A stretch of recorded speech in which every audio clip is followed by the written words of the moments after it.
En los estudios centrales de Radio City se encuentra ya Jonathan Parra. Él es abogado, catedrático y se posesionará dentro de poco como asambleísta dentro del movimiento que ha auspiciado la candidatura de Daniel Noboa y que lo ha llevado a la presidencia de la República. Abogado Parra, buenos días y bienvenido a Así Amaneció. Muy buenos días, muchísimas gracias a ustedes por la invitación y un saludo a todos los que nos están escuchando y siguiendo en las redes sociales.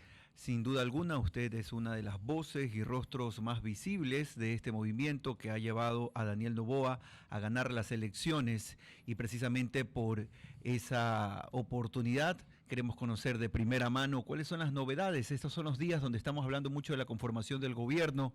¿Ya hay otros nombres que suenan dentro del gabinete? Bueno, los que ha mencionado ya el presidente de la República electo, Daniel Noboa, ayer tuvimos una reunión a puerta cerrada, pero no son secretos de Estado los que tratamos, ¿no? Con el presidente y los asambleístas de ADN, y pudimos delinear finalmente la prioridad del plan de trabajo de Daniel Noboa y del legislativo. Sabemos muy bien lo que está pasando en la calle, no solamente como estábamos en campaña, que les decimos a ustedes que todos se hacen ahí buenitos y están en las calles en campaña. Nosotros seguimos recorriendo, incluso antes de la reunión con el presidente, estuvimos con Lavinia, la esposa de Daniel Noboa, la primera dama, estuvimos en Durán, en el Recreo, entregando una brigada médica y unas sillas de ruedas, porque había esa fundación que trabaja ahí. Créeme, hermano, le está pasando muy duro la gente, muy duro, más allá del que es un problema la inseguridad y la falta de empleo. Hay gente que con discapacidad, por ejemplo, las personas con discapacidad que ni siquiera tienen una silla de ruedas, y ahí, por ejemplo, el MIES, la institucionalidad, no está llegando, y con Daniel Noboa eso se va a corregir. Pero en la reunión con Daniel Noboa tratábamos los temas de la seguridad, porque, hermano, si no ejecutas en primer lugar tu plan de anticriminalidad, que es el plan Fénix, todo está perdido. Alguien me decía sí, pero también hay otros temas importantes. Claro, primero la seguridad, segundo la seguridad, tercero la seguridad. Porque si tú le das seguridad a las familias ecuatorianas, le estás dando luego todo por añadidura. Estoy hablando de que reactivación, porque la gente que tiene sus negocios en las calles, en la Capitán Nájera, los restaurantes y todo esto, que estaban cerrando por las vacunas, ya se sienten seguros. ¿Por qué? Porque ya hay comensales, ya hay gente que está saliendo, hay gente que no está yendo a comer en este momento, o saca solamente 20 dolaritos y dices, o 10 dólares y voy a pagar mi plato de comida, pero si vas con un celular, o si no vas, tú tienes el miedo de que te maten y te roben, pues, ¿no? Entonces, esta es la prioridad. También estábamos hablando sobre el tema del legislativo, ¿no? Mucho se habla acerca de las conversaciones con las distintas bancadas, y quiero dejar claro algo. O sea, ya las candidaturas, porque a estas alturas ya empezamos a hablar incluso de nombres de posibles candidatos a la presidencia del legislativo. Mira, te voy a ser muy sincero, aunque alguien siempre me dice, bueno, pero todos quieren ser tal vez presidente de la Asamblea. Es un justo derecho de los 137 asambleístas ser presidente de la Asamblea, ser presidente de comisión, ser vocal, pero te digo la verdad, yo no he necesitado de un puesto público para servir a la gente. La gente que me ha seguido durante años sabe que yo he hecho proyectos de leyes, por ejemplo, sin ser asambleísta, sin ganar $5,000. Yo estaba en la calle trabajando con los mal llamados informales para reagruparlos. De ahí nace el proyecto María o microemprendedores. El proyecto Adán, o de lucha contra las enfermedades catastróficas. No necesité ser ministro de salud ni gobernador para entender que hay un niño que murió de cáncer por el único impedimento que tenemos también nosotros, la clase media y los escasos recursos, porque no tenemos plata, porque vas a un hospital, no hay ni paracetamol.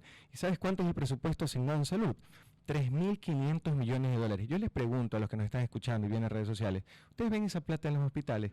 No está, pues entonces no necesito un puesto público para llevar soluciones a la gente. Así que es justo la aspiración de cualquier persona, pero en ADN lo único que tenemos grande y largo es el plan de trabajo y las ganas de servir. Eso está muy claro, abogado Parra. Ahora mismo estamos hablando con Jonathan Parra, asambleísta por la provincia del Guayas, por el movimiento ADN. Y le decía que está muy claro eso y se puede hacer mucho en función del bienestar social y el desarrollo del país. Sin embargo, en esta mesa estamos claros y nuestros oyentes están claros que la gobernabilidad no se sostiene con proyectos aislados, se sostiene con acuerdos políticos.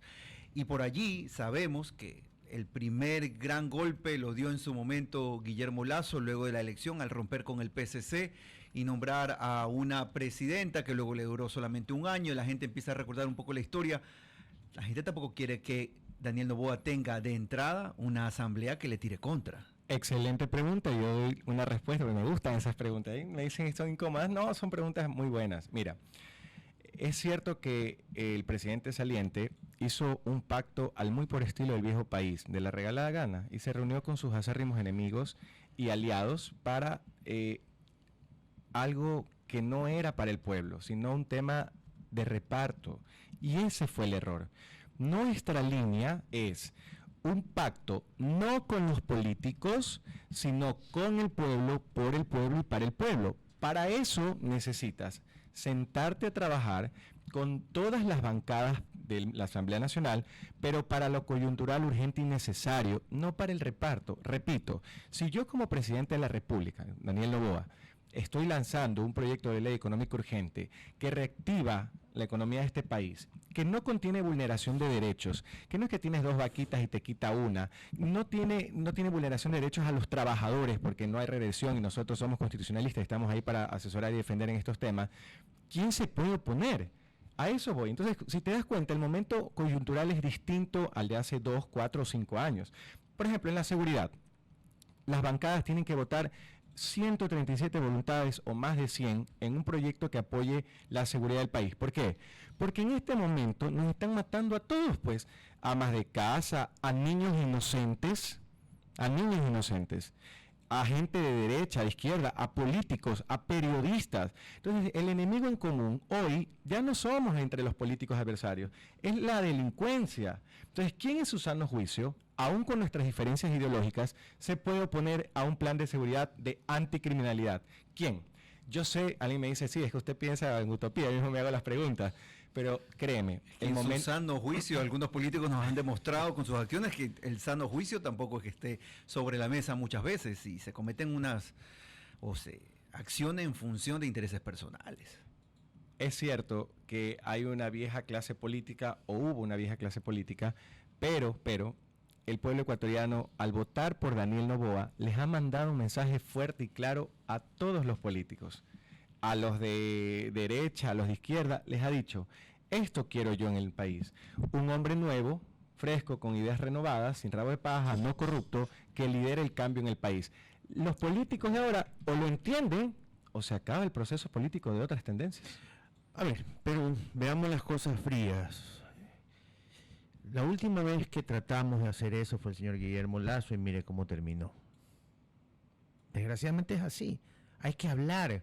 La política es el arte de hablar con todo el mundo y convencerlos a todos los lados, izquierda, derecha, de que trabajen unidos. Ayer estuvo aquí el alcalde de la ciudad, Aquiles Álvarez, no sé si lo supo, en un enlace radial, y nos dijo que él quiere convocar una gran unión para que el expresidente Correa, Jaime Nebot, todo el mundo se siente en una mesa y hable, no físicamente, pero los actores políticos. Pero ¿ustedes piensan abrirle las puertas a todo el mundo? Porque también, perdón que me interrumpa, María Paula Romo, por ejemplo, en otros medios ha dicho que ella va a hacer oposición y que no quiere hablar con nadie. Eso yo lo respeto, pero no estoy de acuerdo. Yo creo que hay que hablar con todo el mundo. Desgraciadamente vivimos en un país de Twitter, donde la gente acepta o no a los ministros, alcaldes, y creemos que eso es el Ecuador. Y usted nos está demostrando que hay una señora en Durán que necesitaba una silla de ruedas. Esa señora no tiene Twitter. A la señora no le importa eso, le importa lo que ustedes hicieron. Pero, ¿qué va a hacer el partido? ¿Qué van a hacer ustedes? Que la mayoría de ustedes son, por decirlo de alguna manera, nuevos, gente fresca. ¿Qué van a hacer con este tema de hablar con las otras bancadas? Uno de los errores del presidente saliente, como te mencioné hace unos minutos, fue que no hizo un acuerdo por la gente, por el pueblo, porque no lo hizo. Hizo un acuerdo entre un acérrimo opositor a él y un aliado a él que lo llevó a la presidencia de la República. Eso, y luego rompe este acuerdo. No es lo mismo. Nosotros no somos iguales. Yo estoy en contra de los pactos del reparto. Debajo de la mesa. Es que eso está mal. Yo siempre, hasta lo he dicho en Tarima, lo he dicho en los medios, lo he dicho donde sea, hablando con los panas. Cuando tú pactas entre los políticos y no pones una agenda prioritaria para el pueblo, disculpen el francés, pero te fregaste. Por no se te cagaste. Te jodiste, ya no quería decirlo, pero es la verdad. Nosotros tenemos un plan de trabajo técnico no populista. Si nuestra prioridad es darle seguridad a la gente y lo ponemos sobre la mesa con los medios de comunicación, señor, no me importa derecha, izquierda, centro, adentro, como les digo yo, sentémonos pro país. Porque usted cree que a esa madre de ese niño que le dieron bala, un infeliz que la mató en el Guasmo y que ya estando asesinado el niño le volvió a dar bala, ¿usted cree que a esa madre o a esa familia le importa la derecha o la izquierda, a un político con orgullo o con egos o con algo? Por Dios, a esa madre que la asesinaron en una farmacia y su hija cogía el cuerpo de su madre, ¿usted cree que le interesa la pelea de los políticos o el ego? Por Dios, ya no, entendamos los políticos. Por eso es que me pongo enérgico, porque hay gente que cree que el ego es más grande que la situación del país. Cuando visitábamos con Lavinia el día de ayer, había una señora que yo siempre la mencionaba, que se repite, la historia, mira, en el Guasmo o en Durán o en donde sea, mujeres adultas mayores que, por ejemplo, a sus 74 años, perdió un caso una señora a su esposo hace 5, su hijo fue asesinado hace 2 meses, vive sola, pagando un cuarto de $120 y vende tortillas de maíz en la calle y se esconde en los metropolitanos. Por ella es que tenemos que trabajar para ver cómo la reactivamos en el proyecto María. Debe estar recibiendo una jubilación digna o un bono de asistencia porque es una mujer que se quedó sola. Entonces, si eso los políticos no lo han entendido, que se vayan a sus casas. Pero créeme, por lo que yo he visto, lo han entendido. Porque las urnas hablan, pues. Cuando el pueblo vota, te está diciendo, esto quiero. Abogado, funcionarios ya electos de la Revolución Ciudadana han puesto a disposición sus votos, sus intenciones, sus ganas de hablar, pero al mismo tiempo parte de esa misma Revolución Ciudadana no muestra las mismas intenciones. ¿Cómo usted ve desde ese lado esa otra fuerza política? Repito, nuestro plan es técnico.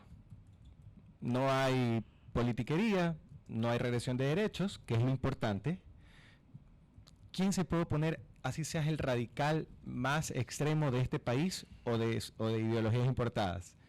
No lo hay.